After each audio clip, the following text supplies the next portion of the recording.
Il consiglio numero 7 dice, chi? Lo dico io. La Bibbia secondo Alessandra.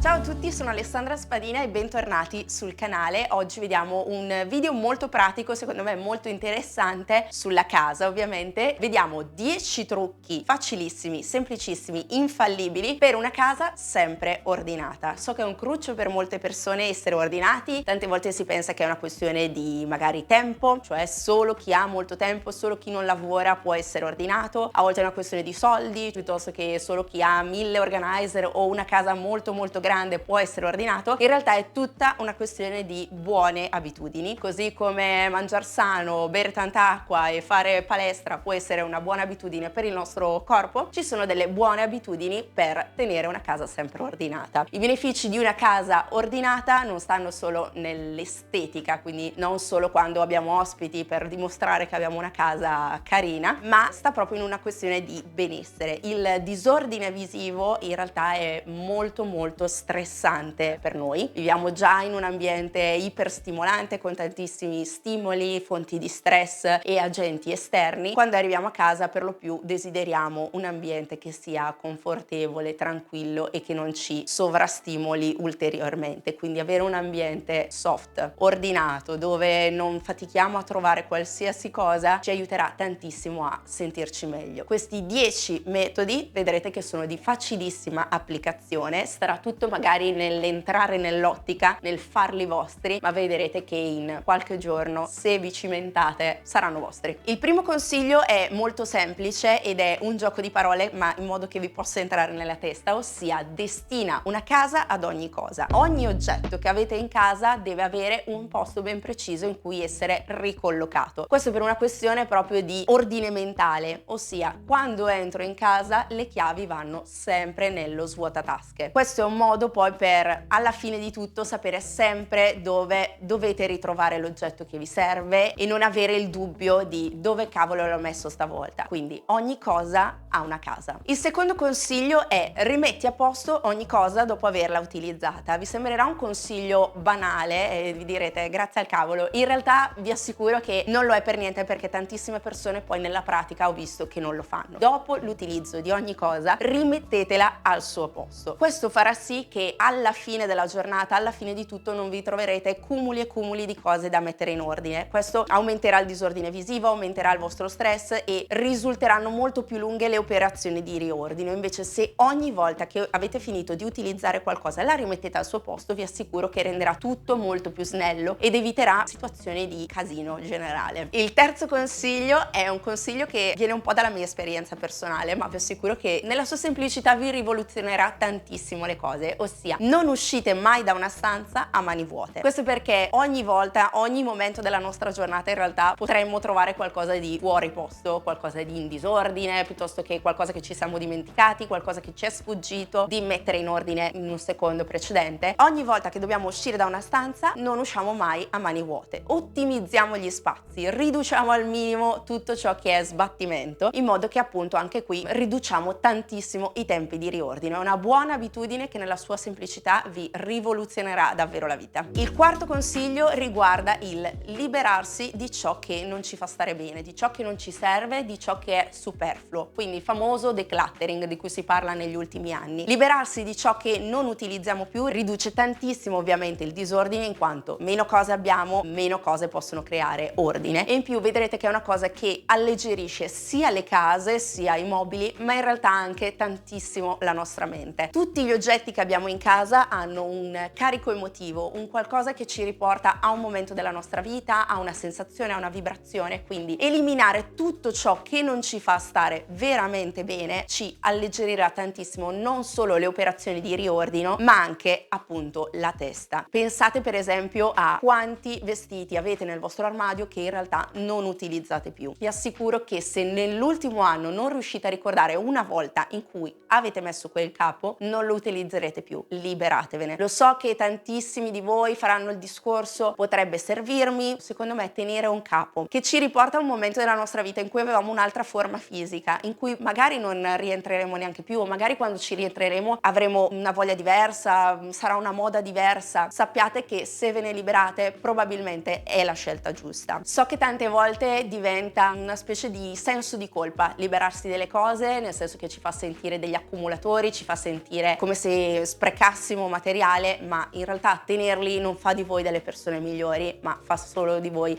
delle persone più disordinate. Tutto quello che non porta beneficio, benessere o un qualcosa in più nelle vostre vite e nelle vostre case, lasciatelo andare. Quando ci liberiamo di qualcosa, ricordatevi che non esiste solo la spazzatura, quindi potete donare a varie associazioni, oppure a una sorella se ha la vostra taglia, oppure a un nipote quando parliamo di vestiti dei bambini. Insomma, ci sono diverse destinazioni che possono avere gli oggetti di cui non avete più bisogno. Ci sono ovviamente i mercatini se volete organizzare qualcosa al fine della vendita. Tra l'altro ci sono tantissime applicazioni, tantissime piattaforme dove potete vendere i vostri oggetti, vestiti, accessori. Invece per tutto ciò che buttate, ricordatevi sempre un occhio all'ambiente. Facciamo la differenziata ovviamente, e poi ci sono quei rifiuti speciali che vanno in appositi luoghi. Per esempio le pile scariche, ci sono diversi contenitori appositi fuori dai più grandi supermercati, oppure per esempio quando controllate le scadenze dei farmaci di casa, che è importante sia ai fini del decluttering ma anche e soprattutto per una sicurezza vostra, ricordatevi di smaltirli nei luoghi appropriati. Ci sono per esempio dei contenitori fuori dalle farmacie dove li potete riporre e dove ve ne potete sbarazzare. Il quinto consiglio riguarda qualcosa di prettamente pratico, quindi utilizzate scatole e organizer. Avere tutto all'interno di scatole aiuterà a ricollegarsi al primo punto, quindi ogni cosa ha una casa, ogni oggetto ha un posto ben preciso, e nell'averlo all'interno di una scatola vedrete che sarà tutto molto metodico, tutto diviso in famiglie, in sottogruppi, sarà tutto molto più semplice nelle operazioni di riordino. Poi sapere esattamente dove va. Ho una matita, dove andrà mai? Andrà tutto ovviamente nelle cose della cancelleria. Se invece non avete delle zone prestabilite dove mettere gli oggetti, una matita potrebbe andare in salotto, potrebbe andare in studio, potrebbe andare nella camera dei bambini, potrebbe andare in 1001 posti, e questo vi assicuro che non aiuta poi nelle operazioni di riordino. Avere ogni oggetto all'interno delle scatole inoltre farà sì che a colpo d'occhio vedrete sempre che cosa avete, sarà tutto a vista, sarà tutto automatico. Questo aiuta tantissimo anche nello spreco, nel risparmio di soldi, perché vedo subito che cosa ho. Se ho i body delle bambine tutte nelle stesse zone, magari meglio ancora divisi per taglie, non ci sarà mai un'occasione in cui dico caspita, sono senza body taglia 50, perché li ho tutti lì. Se invece ne ho uno all'interno del cassettone, uno all'interno dell'armadio, uno nella borsa passeggino, potrebbe capitare che apro il cassetto e mi sembra di non averli, ne compro di nuovi per poi ritrovarmi una settimana dopo, un mese dopo a dire ah caspita, l'avevo lasciato in un altro posto. Invece se tutto sta più o meno nello stesso posto, tutto organizzato all'interno di una scatola, di una famiglia, vi assicuro che tutto questo viene evitato. Il prossimo consiglio riguarda il tenere oggetti a vista, questo per evitare il famoso effetto casa della nonna e il nostro odiato disordine visivo. Tutto ciò che è a vista è uno stimolo visivo per i nostri occhi, quindi un qualcosa che attira la nostra attenzione, che risucchia le nostre energie. Quindi teniamone meno possibili, magari che siano carini secondo il nostro gusto, che abbiano un senso tra di loro, che siano oggetti che siano connessi per stile, colori, tema, gusti personali, ma il meno possibile. Tenete presente che tutto ciò che sta a vista deve essere tendenzialmente pulito, spolverato, perché un oggetto con tanto così di polvere sicuramente non fa un bel effetto né su